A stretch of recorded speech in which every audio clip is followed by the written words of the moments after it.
Halls of Ivy, starring Mr. and Mrs. Ronald Colman.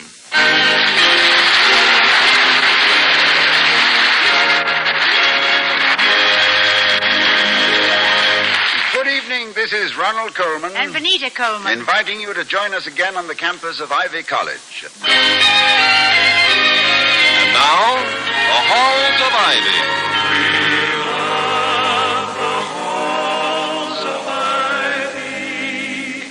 That surround us here today, and we will not forget, though we be far, far away. Welcome again to Ivy. Ivy College, that is, in the town of Ivy, USA. Dr. William Todhunter Hall, president of Ivy, starts this week on his vacation, accompanied, need we say, by his charming wife, Victoria. And here in his administration building office, metaphorically putting up the shutters, cutting off the utilities, and stopping the milk delivery for the summer, we find Dr. Hall and his secretary, the indispensable Miss Goodson. Well, let's finish up, Miss Goodson, before we have another influx of bon voyage visitors and footloose professors. Now, is there anything else? Before I shoulder my knapsack and wander off through bog and fen? There are 2 letters to sign, Dr. Hall. Only 2? That's splendid. For me to get through the college year as a 2-letter man is quite an achievement. Which 2 are they? One of them is a personal note to Mr. Wolfe of Business Administration, who left us to go with an advertising agency in New York. And at 3 times the salary we could give him, I'm happy to say. With his energy and personality, he'll make a fine... what is the term? Huckster. Oh, yes. Probably from the Middle English word huckle, meaning haunch. Because destiny seems to have shaped his ends for an executive chair. And the other letter? To Professor Alvin Weingand of the English Department, congratulating him on his new publication called What's a Good Word? Ah, yes, a real contribution to the living language. Professor Weingand advocates a positive approach to popular usage. My mother always took a negative approach. She used to tell me always to remember that the only word which occurs naturally in the English alphabet is N-O, no.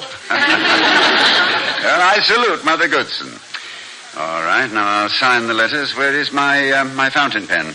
It's being repaired, sir, at that little side street shop in Ivy. Oh.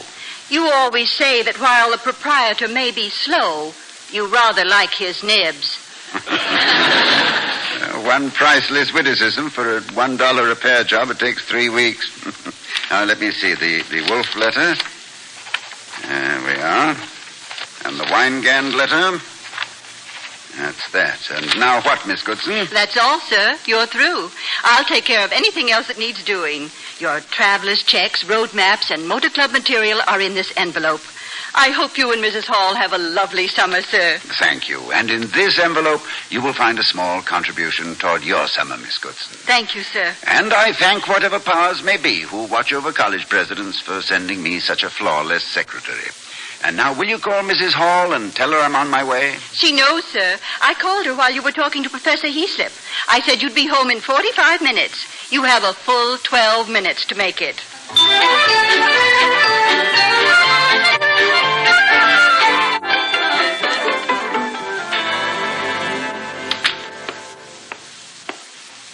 Oh, you're home. Uh-huh. I hope you folded your overalls neatly and left your lunch bucket in the locker and punched the time clock right in the nose. Yes, I even had Miss Goodson disconnect the electric clock in my office, thus saving the college at least 11 cents in electricity over the summer. This is an idea from far left field, but a stop clock somehow reminds me of Mr. Willman. It does? Why? Because even a stopped clock is right twice a day in spite of itself. Well, the observation isn't original with me, of course, but, speaking of time, aren't you home rather earlier than you'd hoped? Yes, and we'd have finished much sooner, except for several professors who dropped in to wish a happy summer. Oh, when Miss Goodson called, she said you were deep in conversation with Professor Heaslip. Deep is the proper term. 40 fathoms at least. Heaslip, as you know, fancies himself a Shakespearean scholar. And I suspect dreams of himself playing Hamlet in doublet and tights. Professor Heaslip in tights is not a dream, Toddy. It's a nightmare. Yes, and it's regrettable that with a voice like Sir Henry Irving, he should have a figure like Sidney Greenstreet. Well, I'd have said Lou Costello, but between Greenstreet and Costello, you can split the difference. And also the tights. Well, Heaslip has a new parlor game. Designed, I think, for literary show-offs and intellectual snobs. I did quite well at it. Well, go ahead, snob darling, and show off for me. What's the game? Well, I don't know that it has a name as yet, but it might be called Here's Your Hat and Quote. Or Block That Reference. The idea is that your opponent indicates a nearby object or suggests a brief situation, and you must counter immediately with a Shakespearean quotation, giving the source. Oh, you mean if you say Heaslip, I snap right back with, they have been at a great feast of languages and stolen the scraps. Love, labor, lost, Act 4. That's it exactly. And very good, Vicky, if I may say so. Well, thank you. I'm all tuckered out now. I must confess I was quite carried away with the game. I'd like to hear you two play it sometime. Maybe I could enjoy seeing Professor Heaslip carried away. Give me some more samples. Well, I pointed to that plaster bust of myself that one of our art students made a few years ago, and Heaslip promptly said, "Why should a man whose blood is warm within sit like his grandsire cut in alabaster?" Merchant of Venice, Act 1. Not bad. Then what did he give you? Well, he indicated a small puddle where the water cooler had leaked. So I said, "Great floods have flown from simple sources. All's well that ends well." That's brilliant, darling. I'll bet you can beat Heaslip hands down at his own game. Well, my final triumph was a bit fraudulent, I'm afraid. As he was leaving, he said, "Man bites dog." And I said, the biter bit, 'tis only just, it is a bitter bite. Coriolanus, Act 3. Well, it's marvelous. Coriolanus? I don't remember that line. No, dear, I invented it for my own nefarious purposes. And Heaslip didn't challenge it. He was obviously afraid it would expose his own ignorance. But enough about that, my sweet. How have you occupied yourself today? Oh, packing, repacking, calling up about the lights and the gas and the water, cleaning out the refrigerator, and fighting bees. Bees in the refrigerator? Well, I must say you're a thrifty little helpmeet, raising your own honey. Don't your bees get a trifle lethargic at freezing temperatures? They weren't my bees. Oh, borrowed bees. Well, it's a novel touch of neighborliness. I say, William, will you run next door to the Quincanons and borrow a cup of bees? Yo, William, the bees weren't in the refrigerator. Oh. They were swarming in that big old oak tree out in front, and a lot of them got into the house. And how did the beautiful and ingenious Mrs. Hall cope with the matter? Oh, the clever Mrs. Hall's first thought was to run screaming out of the back door. The second thought, the fly swatter. Third and best thought, our natural history department. And they sent a man over who lured them away with a queen bee. Girl crazy, And after coming in the house and seeing you, Vicky, I can't blame them. Well, thank you. And I don't remember that Shakespeare said anything apropos of that situation.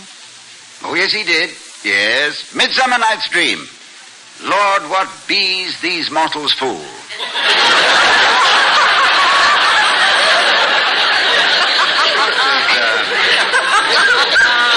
Of course, you see that there's a slight transposition necessary to understand. But yeah, you explain it to me sometime, you know. Excuse me, darling. Dr. Hall speaking. Hello, Professor Warren. Well, thank you, Joe. Well, I was a little hurt. A parade of professors through my office this afternoon, and no Joe Warren. But what are your plans, Professor? You are, and you got your license this afternoon. Good for you. Well, thank you for calling, and we'll see you next fall. Bye, Joe. Professor Warren, you got a license, but not marriage. No, dear, fishing. Oh. Oh, he says he's going up into some remote part of Canada for the summer. I wonder why... What's the matter, darling? Well, it's just occurred to me that... Oh, well, they're probably busy packing, too. Although it does seem that one or two of them might have... Oh, but maybe they tried, and I was too involved with Heaslip. Still... William, what on earth are you trying to say? Who might have tried to do what? Well, Vicky, do you realize that not a single student has called on me or telephoned to say goodbye or good luck? Oh, Toddy, I don't really think that means anything. Did any of them call here while I was gone? No, but... Well, that's even stranger. They consider you practically one of them. I, being the president, might be considered too aloof to be the object of such intimacies, although I have tried to maintain a really now, don't you think it odd? Well, yes. Oh, but, darling, maybe they don't realize we're leaving today. Well, Vicky, I mentioned it in chapel yesterday morning. Oh. Well, don't worry about it. My goodness, they all love you and you know it. Come on now. Now, what did the other William have to say about that? What, about falsely assuming a personal popularity? Well, now, let me see. Yes, there's the speech in Measure for Measure. But man, proud man, dressed in a little brief authority, most ignorant of what he's most assured. His glassy essence, like an angry ape, plays such fantastic tricks before high heaven as make the angels weep.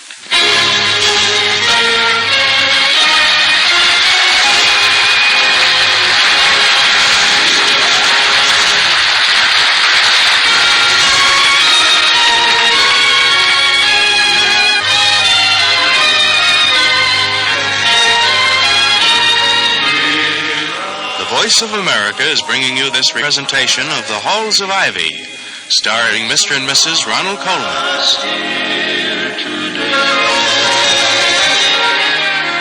As we return to the halls of Ivy, we find Dr. Hall just coming back from loading the last suitcase, tennis rackets, sunglasses, camp stove, and reading material into the car. I think that does it, Vicky. And from the looks of the back seat, the rear deck, and the glove compartment, we are thoroughly equipped for a 3-year safari through darkest Wyoming. Are you ready to leave? Yeah, I think so. Let me check my list again. Now then, let's see, 64, 65, 66. Item 67. 67? What, may I ask, is the total number of your memoranda? But in round numbers, 88. Those are about the roundest numbers I could think of, so I... But item 67 says, don't forget BB. What do you suppose I meant by that? BB? Couldn't mean just BBs, because I'm not taking my air rifle. A bundle of blankets? Box of biscuits? Bread and butter? Stop me if I'm getting warm. Barrel of bicarbonate? Bait for barracuda? Bank book? Yeah, that's it, thank you. Well, why do we need that? Considering that I've drawn practically all our available funds in the form of traveler's checks, the bank book would merely be an unhappy reminder of better days. Yeah, not the bank book, Toddy. Your bird book. Oh. Do you remember last time we took a long trip and you'd see a purple-billed swamp goonie or something? And you'd go simply mad trying to identify it? Yes, and thank you for remembering. Where is the book? Oh, it's in the car. I loaded it first thing so I wouldn't forget. My darling, I don't know what I should do without you, and I hope I never find out. Well, is your list all checked off? Yes, I think that's everything. Now, if you will wait while I put on my face... Wait. Did I hear the telephone? No, but if it had rung, you would have, because you're practically sitting on it. Thought I felt it ring. Toddy, you're not so worrying about not hearing from the students. Well, no, not worrying exactly, but I do think it's strange that none of them called. Well, there's probably some very simple explanation, but we're both such complicated characters we can't think of it. Well, last year, for instance, we were besieged by youngsters and their friendly farewells. William. I can't think what I may have done or not done. I chided them now and then, yes, but I've also consulted them. William. Helped them. Toddy. Advised them. Darling. And to leave for the summer without a... yes, Vicky?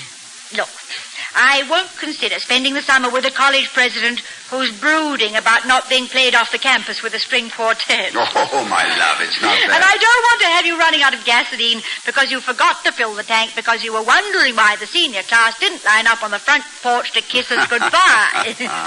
All right, and if you're referring to the time we, or I rather, ran out of gasoline in our little rented English car in Devon, was it Devon? Oh, yes. What a lovely day it was to run out of petrol. But then you always thought of the nicest things to do.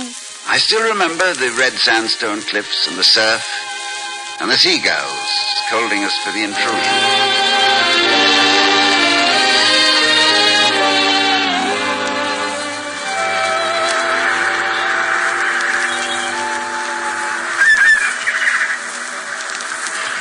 Miss Cromwell, Yes, Mr. Hall? I am an American. My entire family were pioneer Americans. Mayflower, the revolution, if you'll pardon the reference. I am proud of my American heritage, but I regret to inform you that being unused to English automobiles with a smaller fuel capacity, we are out of gasoline. Oh, well, I don't think Parliament will call a special meeting about it. Besides, when you think that part of the Spanish Armada was wrecked near here after storms and scurvy and hunger, why, running out of petrol seems a little trivial, doesn't it? Yes, particularly as we passed a village not 2 miles back. Or is it kilometers? Or shillings? Oh, well, let's just call it a brisk walk. May I come with you? May you? Oh, but I warn you, with you the walk will not be brisk. I shall prolong the journey to the point of dawdling. Well, you've known me so briefly that you probably don't realize that I'm a girl guide. You are? Yet with 3 merit badges for dawdling, sauntering, and meandering. And I am an Eagle Scout who has just laid an egg as a motorist. Miss Crumble, will you do me the honor? Miss Crumble, will you do me the honor of accompanying me to yon hamlet, whatever it might be called? Oh, I'd love to, Mr. Hall. And the name of the village is Appledore. Thank you, girl guide. You know, I still feel slightly apprehensive about leaving a car parked on what is to me the wrong side of the road. Do Americans ever get accustomed to using the left side of the street? Well, I think they rather enjoy it. Why, I've always heard that the American attitude toward oncoming traffic was, let's face it. Well, look, suppose we take a shortcut across this nice fat meadow. All right. Ah, what lovely country this is. Every part of your England seems to have its own particular brand of beauty. I imagine America does, too. But beauty is in the eye of the beholder, they say. Why are you staring at me? Oh, I guess I'm just a beholder with beauty in my eye. You are beautiful, you know. I never realized how rosy your cheeks were. Well, you're looking at me through the rose-colored glasses of Devon. Why, everything around here is rosy. The cliffs, the apples, the deer, and even the sheep have a reddish tinge. Yes, and look at the fuchsias outside that cottage. I don't know how science accounts for this rosy aspect, but I have a theory which explains it to my satisfaction. Well, science is always so impersonal. I think I'm going to like your theory better. What is it? Well, my theory, to account for the local pinkness, is that your presence raises the blood pressure of the countryside to such an extent that the result is a breathtaking blush. Did you say the name of that village is Applecheek? No. It's Appledore. And I must warn you, this part of the coast is to be taken very seriously. They say from Padstow Point to Lundy Light is a watery grave by day or night. Yes, as witness the Spanish Armada. Yes. Miss Cromwell, Victoria. Yes, William? Do you think you would like America? Why? But what an odd question. I'm sure I would, but why do you... Oh, just keep it in mind and think it over. I may have another question. A more or less related question to ask you on the telephone, darling. No, not on the telephone. Darling? Did you call me darling? Miss Cromwell, are you... William, honey! It's the telephone! Answer the phone! I've got a telephone ring way out here. The telephone! Yes. I'm sorry to bring you back from wherever you were, darling. You had such a blissful expression on your face. Well, I was in Devon with you. And a happier combination never existed, at least until you married me. Maybe it's a student. Oh.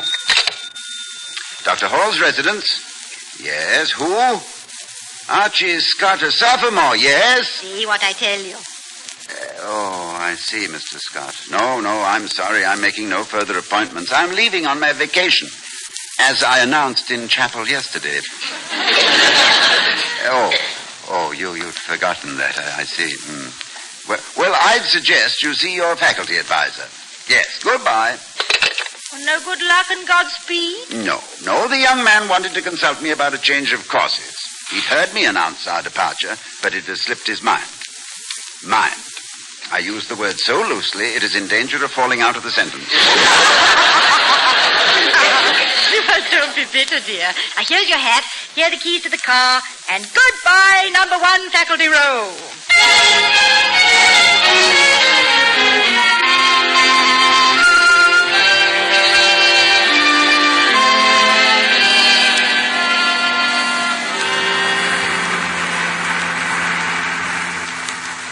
Cheer up, Toddy. We're on our way. Now, wave goodbye to Wellman Hall. It won't wave back, but no Wellman has time for little frivolities. I'm sorry, my darling. It was just the thought of departing without a friendly pat on the head from at least one student. William, look. What's going What on? is The what? road's blocked off ahead. Hey there, what's the matter? Something wrong? It's him. It's Dr. Hall. Take it, Jimmy. Yes, Dr. Hall, there is something wrong. What is it, Jimmy? What's wrong? Well, the art department was making up a beautiful scroll for us to wish you a wonderful summer and thanks for everything, but some idiot spilled a bottle of ink over it. We talked him out of shooting himself. I don't know why. But all we could do then was stop you on your way and say goodbye. Well, thank you. Thank you all very much. You just kept Dr. Hall from shooting himself, too. Well, I haven't got a speech ready, Dr. Hall and Mrs. Hall, but speaking for everybody in this academy of yours, I can say we wish you a wonderfully happy vacation, and if you've got room for it among your luggage, you're taking the affectionate regards of everybody with you. Take care of yourselves because we'll need you in September. May we sing you on your way, sir? Oh, you may indeed, and thank you again. Not too good now, or we may decide to stay. Okay, everybody, the Ivy alma mater for a couple of friends.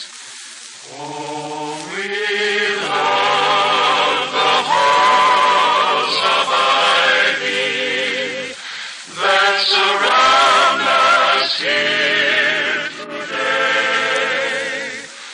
and we will not forget, though we be far, far away,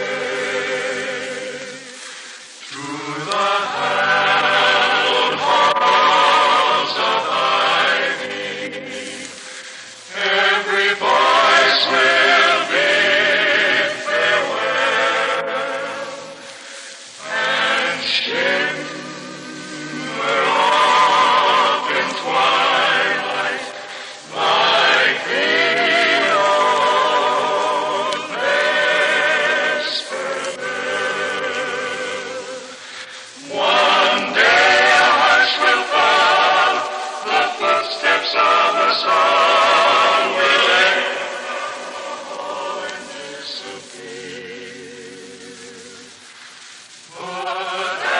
Sadly start on journeys far apart. The part of every heart will linger here in the sacred halls of ivy, where we've lived and read to know that through the years it seemed in the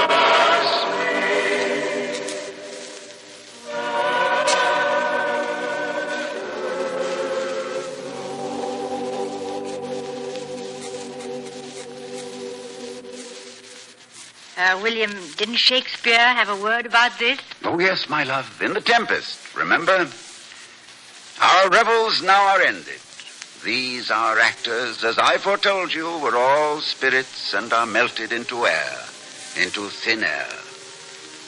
And like the baseless fabric of this vision, the cloud-capped towers, the gorgeous palaces, the solemn temples, the great globe itself, yea, all which it inherit, shall dissolve.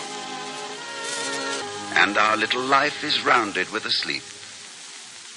Good night.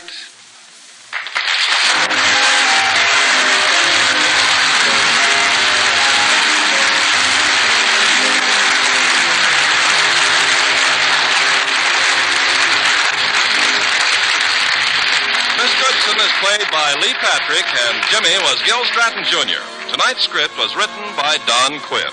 Music was composed and conducted by Henry Russell. Ken Carpenter speaking. Oh, we love the halls of ivy that surround us here today. This production of the Halls of Ivy was broadcast with an actual audience present in the studio.